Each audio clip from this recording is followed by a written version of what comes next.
So hi! Welcome and welcome back to my YouTube channel, and for today's tutorial guys, ituturo ko sa inyo kung paano nga ba bumili sa Roblox gamit ang Robux. But first, can you subscribe to my channel and don't forget to hit the subscribe button and the bell to notify you for my new updates. And if you want to learn more, just keep on watching and let's start.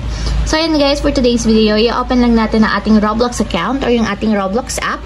And make sure guys na meron kayong balance or meron kayong Robux sa inyong account para makabili tayo ng mga items sa Roblox. So pagka-open guys ng homepage, itap nyo lang yung avatar na nandito sa may middle part. So tap yung avatar. And dito guys, lalabas yung marketplace. So dito kayo pwede rin bumili ng mga item na gusto nyong gamitin sa inyong character. For example guys, is dito tayo pipili sa recommendation. So pwede kayong pumili dito kung ano ba yung gusto nyong ilagay or gamitin sa inyong characters.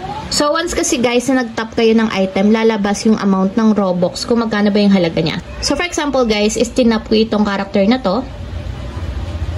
And makikita nyo guys, 250 yung lumabas. Ibig sabihin, 250 Robux yung kailangan natin para mabili natin itong item na to.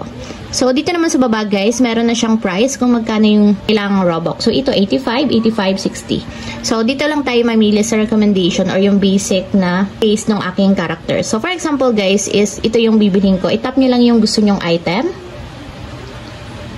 So, yan. Kung makikita nyo guys, lumabas yung price niya, 11 Robux. So, ang gawin natin para ma-purchase natin yung item, is tap nyo yung green. And then, ito yung confirmation. So, para ma-confirm, tap natin yung buy item. And then guys, kung makikita nyo lumabas sa taas is purchase. So, yun na yung naging mukha nung aking character. So, naging 29 na lang yung aking available balance sa Roblox. So, kanina kasi is 40 yan. So, naging 29 na lang since bumili nga tayo ng item sa Roblox. So, ayun lang guys. Ganun lang kasimple kung paano nga ba bumili sa Roblox gamit ang Robux. If you have a question, can you comment down below and don't forget to hit the subscribe button and the bell to notify you for my new updates. And thank you for watching!